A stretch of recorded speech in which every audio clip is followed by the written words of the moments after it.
Hey guys, it's Paul with REO Auction Academy. And today I want to go over rental properties and rental properties for a brand new first time real estate investor who's just getting into the rental game.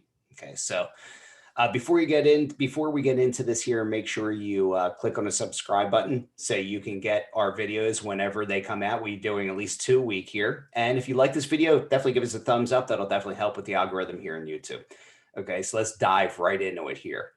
So the first thing you're going to do, obviously, is try to comp what rents go for in your particular market. Okay. After you find that out, you can use something like Rentometer. You can go into Zillow and pull it up. But one of the best ways is to go into Craigslist and see what things are renting for, see what current landlords are asking, see what the condition is. Because if your condition is far better, if your property has more square footage, you're obviously going to want to up yours a bit here. And then where you're going to go is you're going to really try to target and get the right kind of person in there. Do you want to list on the MLS? Not a bad option, because what you're going to get on the MLS is you're going to have agents go through, take people through that are vetted. So you're going to generally have a little higher level of tenant with an agent bringing somebody through. Again, you're going to give away either a full month's rent or a half a month's rent, depending on what it is, what the cost is, and what you're offering there. But it is a good way to get a good solid tenant. The other way is to list it yourself on Zillow, which I've done many a times, and Craigslist, right? Make sure you put them on both.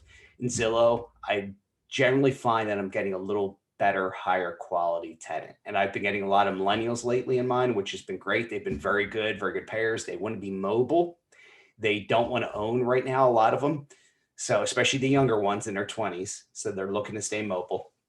They're renting, and they're generally great payers and very good tenants, take care of the place overall very well. Now, what cost should you put on your tenant? What duty should you put on your tenant? And I'm going to break it up here between a multi-unit property and a single family. Let's start with single family. So if you're looking at a single family, you want to put lawn mowing onto them, right? Maybe you provide them with a lawnmower. Unless you know somebody there in that neighborhood that's willing to do it very inexpensively for you, and you kind of incorporate that in your rent, you could do that. But otherwise, put that on them. Put snow removal if you're in an area that gets snow on them, right? You want to put that kind of maintenance on them. Generally, they're not going to manage a flower bed. Very rarely are they going to manage. Some people do, but the majority of people are not. So you may have to, if you do have a flower bed, mulch, that kind of thing, you may have to do that kind of maintenance. But as far as deferred maintenance, as far as mowing a yard and things like that, you're going to want to put that on them. You may have to clean the gutters out, because that's something no tenant is going to want to get up on a roof and do gutters. So that's something you might want to do annually, or really, depending on where you are and how many trees you have around, you might want to do that quarterly. Generally, you can do it for around $100 per cleaning. So it's a very inexpensive item.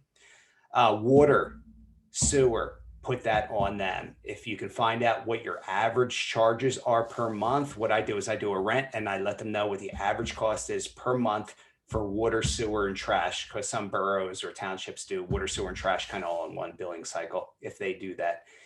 So put that on them. You want to put these on them, because otherwise they're going to use a lot of water and not be careful with it if it's you paying for it, if it's you footing the bill. Don't ever foot the bill for heat either. I know there's instances where there's shared heat, where in a multi-unit, but break that up. Make them pay for that, because you don't want, there's tenants out there that will have the window wide open in winter, heat blaring nonstop, and you're burning through oil or gas, and you don't want to run into that. Okay. Again, single family, sticking with single family, generally you're easily able to put those utility costs on them. And what I like to do, I like to give them a spreadsheet, or just basically a Microsoft Word document that explains, here's what your rent is, here's what your average utilities are, here are your responsibilities. Make them sign that. Send it to them via DocuSign. Make them sign that, because if they're not doing their job, then you got something to go back to them with. Look, you signed this, you knew what you were in for, and they can't say they didn't know because they signed this document. Very important. Now, multi-unit, and I own a few multis. You're going to be responsible for doing yard maintenance. You're going to be responsible for doing the snow removal and those kind of things. Whether it's a 2-unit, 3, 4, or 5, or a 12-unit building like I'm renovating right now, all those costs are going to end up being on the landlord. You can build those in. And any amenities that you add there, whether on-site laundry, Like in one of the units, in one of the 12 unit building we're doing, we're putting on-site laundry in each unit. So now we can charge a little bit more than some other people could if they don't have that, right? If, especially in a multi-unit building, a lot of them have a shared laundry where it's coin operated. So if you have that, just increase your rent a little bit accordingly. And it's going to help you rent that property a lot easier as well. But water, sewer, that kind of thing, generally you could divide that up. If you have 12 units, if they're all 2 bedrooms or 3 bedrooms, it's very easy to do. And you just divide it up and average it and put those costs on them as much as possible. On a 12 unit building like I got there, I'm probably going to have to eat that and just incorporate that into my rental cost. And they're going to be responsible, obviously, for gas and electric. And you want to put all those things in their name, and you want to make sure you let the electric company know and you let the gas company know that you are the owner of the building. Tenant's going to be paying for everything, and that when they move out, it automatically transfers in your name, so they don't shut it off, and then you don't have to make that phone call and get them to come back out there and turn the electric on or off again. I've been there, done that. You don't want to deal with that. It's just a waste of your time. But that's basically how you're going to come up with what you have them pay for and what you pay for. And you want to maximize your profits as much as possible, right, guys? You want to make it desirable so they'll stay there for as long as possible. And again, one little difference between a multi-unit and single family. A single family, generally people stay longer in a single family than a multi-unit building. So that's something to think about as well, although the cash flow isn't going to be there and the maintenance is much higher, obviously, on a single family than a multi-family building.